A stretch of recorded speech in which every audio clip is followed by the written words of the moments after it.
Assalamualaikum warahmatullahi wabarakatuh.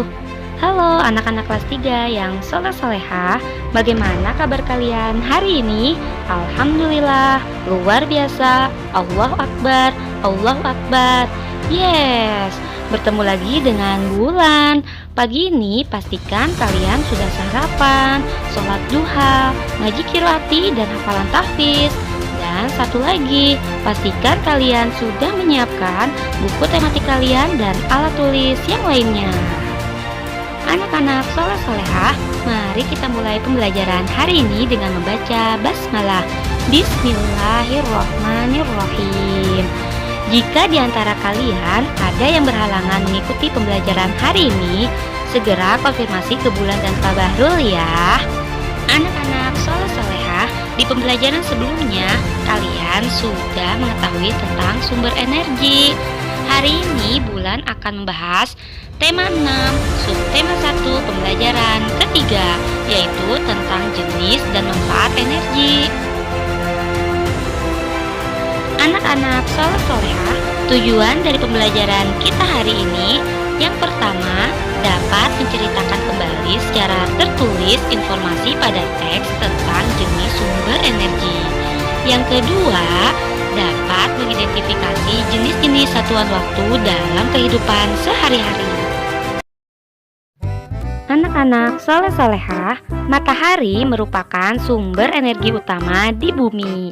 Di samping energi utama, di bumi juga terdapat beragam sumber energi.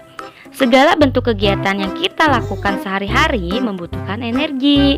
Secara umum, ada dua jenis sumber energi di dunia ini, yaitu energi terbarukan dan energi yang tidak terbarukan.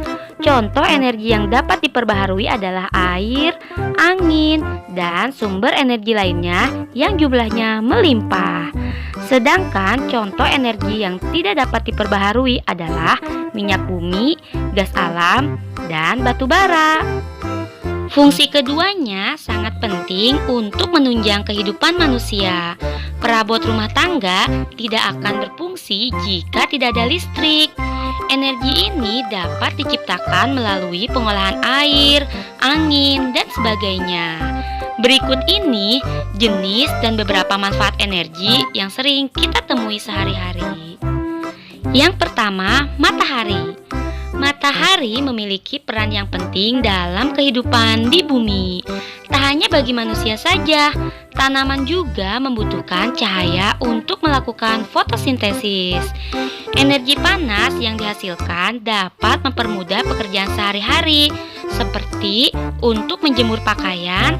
Kamu juga bisa menyimpan panas matahari untuk dijadikan cadangan listrik. Fotosintesis terjadi karena bantuan sinar matahari. Yang kedua, minyak bumi.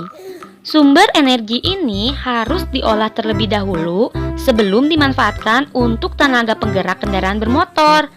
Hasil yang sering kita temui adalah bensin atau premium, pertalite, pertamax, solar, aftur, dan sebagainya.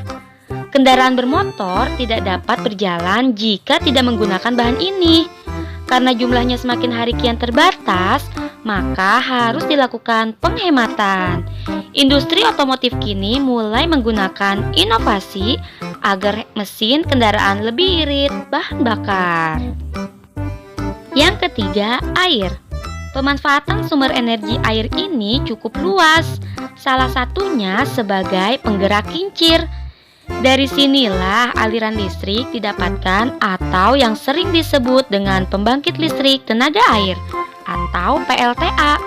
Tidak hanya itu, air juga dapat dimanfaatkan untuk kebutuhan transportasi, misalnya kapal, perahu, dan lain-lain. Yang keempat, listrik. Sumber energi listrik berasal dari pembangkit yang digerakkan dengan air, angin, ataupun uap. Karena ketersediaannya cukup terbatas, maka harus dilakukan penghematan. Banyak yang mencari cara alternatif agar dapat menggunakan listrik tanpa harus membayar mahal. Dan yang terakhir adalah angin. Kincir angin merupakan salah satu alat yang bisa menyimpan tenaga.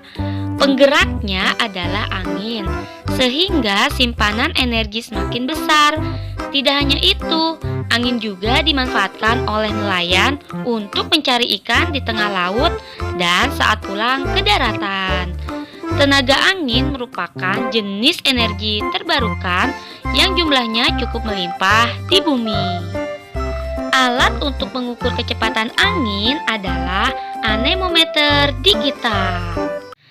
Anak-anak soleh-solehah, kita harus menghemat energi di rumah, di sekolah, atau dimanapun. Nyalakan lampu kamar ketika digunakan saja dan gunakan lampu hemat energi. Tahukah kamu bahwa ada lampu yang dapat bertahan hingga lebih dari 1 tahun? Tapi ada juga yang hanya bertahan dalam beberapa bulan saja. Tahun dan bulan adalah satuan waktu yang menunjukkan lama dan sebentarnya sesuatu berlangsung. Untuk mengetahui jenis satuan waktu, mari kita perhatikan penjelasan berikut ini. Dalam 1 minggu ada 7 hari, yaitu Minggu, Senin, Selasa, Rabu, Kamis, Jumat, dan Sabtu. Dalam 1 bulan ada 30 hari atau 31 hari. Kecuali bulan Februari ada 28 hari atau 29 hari yang disebut dengan tahun kabisat.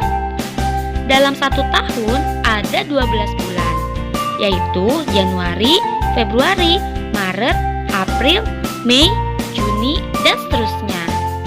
Dalam 1 tahun ada 365 hari, kecuali tahun kabisat ada 366 hari. Anak-anak soleh-solehah, mari kita perhatikan hubungan antar satuan waktu berikut ini. 1 abad sama dengan 100 tahun. 1 dasawarsa sama dengan 10 tahun. 1 windu sama dengan 8 tahun. 1 tahun sama dengan 12 bulan. 1 tahun sama dengan 365 hari atau 366 hari, yaitu tahun kabisat. 1 bulan rata-rata 4 minggu. 1 bulan sama dengan 30 hari atau 31 hari. 1 minggu sama dengan 7 hari. 1 hari sama dengan 24 jam, 1 jam sama dengan 60 menit, dan 1 menit sama dengan 60 detik. Coba kita perhatikan contoh soal berikut ini. Jika 1 tahun sama dengan 12 bulan, maka 2 tahun kira-kira berapa bulan ya? Cara menghitungnya adalah 2 dikali 12 sama dengan 24. Jadi 2 tahun sama dengan 24 bulan. Contoh yang kedua, 1 dasawarsa sama dengan 10 tahun. Maka jika 8 dasawarsa sama dengan berapa tahun ya? Cara menghitungnya adalah 8 dikali 10 sama dengan 80. Jadi 8 dasawarsa sama dengan 80 tahun. Nah, bagaimana anak-anak soleh-soleha? Apa kalian sudah paham? Alhamdulillah. Kesimpulan dari pembelajaran kita hari ini, yang pertama, ada 2 jenis sumber energi di dunia ini, yaitu energi terbarukan dan energi yang tidak terbarukan. Contoh energi yang dapat diperbaharui adalah air dan angin. Contoh energi yang tidak dapat diperbaharui adalah minyak bumi, gas alam, dan batu bara. Kesimpulan yang kedua adalah ada beragam satuan waktu antara lain detik, menit, jam, minggu, bulan, tahun, windu, dasawarsa, dan abad. Tugas kalian hari ini, buka buku paket kalian halaman 20. Silahkan kalian jawab pertanyaan tersebut berdasarkan teks. Dan tugas yang kedua masih di buku paket halaman 22. Ayo menalar. Silakan kalian kerjakan nomor 4, bagian B sampai F saja ya. Jika kalian sudah selesai, jangan lupa kirim jawaban kalian ke Bulan dan Pak Bahrul ya. Dan beri keterangan nama dan kelas. Bulan cukupkan untuk pembelajaran hari ini. Mari kita tutup pembelajaran hari ini dengan membaca hamdalah. Alhamdulillah. Selamat mengerjakan, tetap semangat, dan semoga Allah memudahkan kalian dalam menjawab soal-soal. Terima kasih. Wassalamualaikum warahmatullahi wabarakatuh. Salam Mufti Kids. Be smart, be creative, be religious, be Mufti Kids.